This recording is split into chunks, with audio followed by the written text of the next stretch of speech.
You can't just run around hitting people who say things about you that you don't like. Oh my, the Academy Awards, they happened.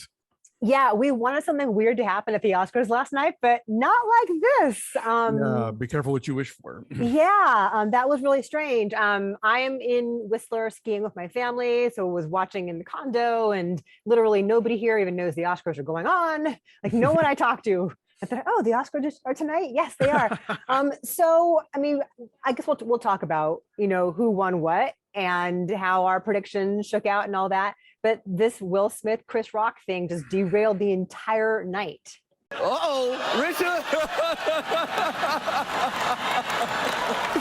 Oh, wow. Wow.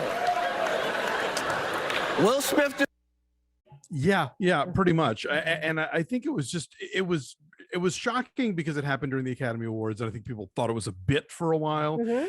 But I think it was also shocking because, like, we talk about Hollywood phonies and how like the Oscars are this sort of like this is the face that Hollywood presents to the world, and so we don't picture that these kind of moments of not phony are gonna unfold. And so it was this like it's shocking in a lot of ways, but mostly because I think it violates the sort of unspoken PR facade that covers most evenings like this. Well, also just from a basic human decency standpoint, like yes, you can't just run around hitting people who say things about you that you don't like.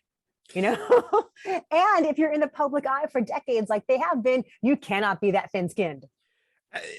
Well, and all of that, and yeah, all of that, and all of that, and also like he's, Will Smith is a consummate player at this game of show business and of public likability and all that stuff. So for him to not be that in this moment just was really, it was all very odd. And then the speech I found was sort of made it all worse. But it did, because you could sort of see the path he was kind of meandering to forge for himself with that, right?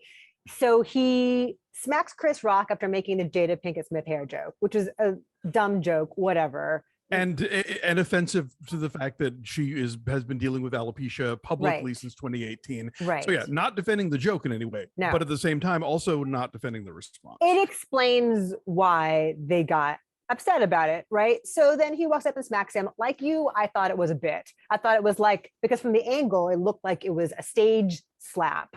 And I thought it was a bit, because there have been so many bits leading up to that moment, right? So many crazy, stupid gags involving actors and behaving inappropriately with each other. So I thought it was a bit also. And then he gets up and he wins Best Actor, and everyone gives him a standing ovation, which is, the vibe was just off. And like poor Questlove was, he wins Best Documentary for Summer of Soul, which really truly is the best documentary of the year, a fantastic film. The whole thing was just, the vibe was so off, no one could pay attention to it. And then Will Smith makes this weird meandering speech where he's trying to compare himself to the person he just won an Oscar for playing. Yeah. And also nowhere in that long and rambling speech did he thank the woman whose honor he was supposedly protecting by running up on stage and smacking Chris Rock.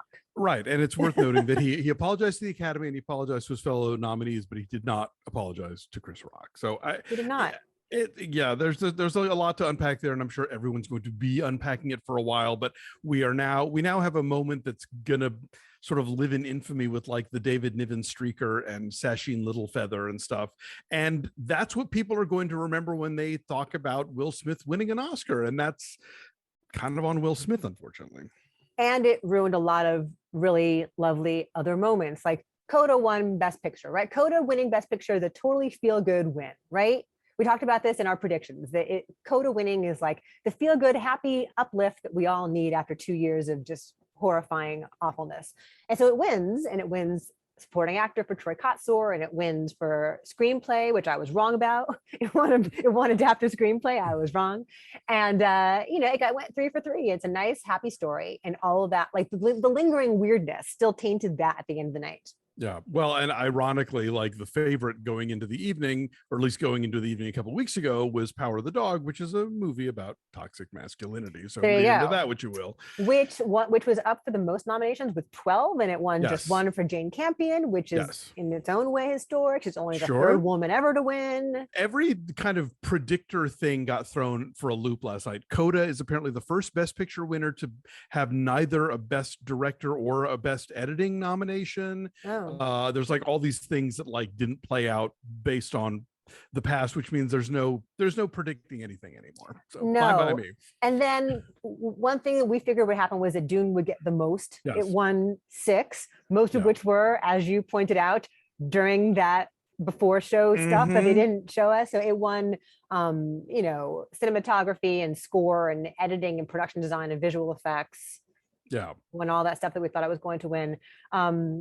Yeah. And yet we keep coming back to Will Smith. Chris Rock is not pressing charges. The Nope. LAPD at this point is not doing anything about it. We all witnessed an assault. Yeah. That nothing's going to happen. The Academy put out a statement that we don't condone violence. Right. Well, we're going to let him sit there till the Best Actor category comes because he's probably going to win. Well, yeah, I don't know. There's a lot to parse, and Yeah. and it gets into a lot of weird areas that I frankly don't feel like I should or need to have a public take about. So I agree. We can drop Will Smith. Let me say one more thing, if I may. Yes. His son Jaden tweeted something like, "And that's how we do it," or Yeah. something along those lines. Like, Yeah. and Okay. I guess everyone was talking about it at the parties afterward, and everyone's like, "What the fuck?" But but then folks were still hugging Will Smith and giving him the standing ovation. Anyway. Exactly. Well, apart from that, Mrs. Lincoln, what did you think of the show itself? It was still too long. It was still too long. They cut 8 categories and they still had like the longest Oscar show since 2018. So Yeah. bravo, everybody. The 2 fan awards went to Zack Snyder movies, which underscores that this isn't about public acclaim. It's about who's got the most fervent internet following who will vote for this stuff over and over and over again. Right. So that stupid Oscar cheer moment is The Flash Entering the Speed Force. Right. By the way, in a movie that has yet to actually play in theaters. Right. It was just the Snyder cut was on HBO So if Max. you cheered for that, you were alone on your couch. Woohoo! And then Army of the Dead was supposedly the favorite movie. Yeah. I think I hope they realize was a big mistake and they don't repeat it.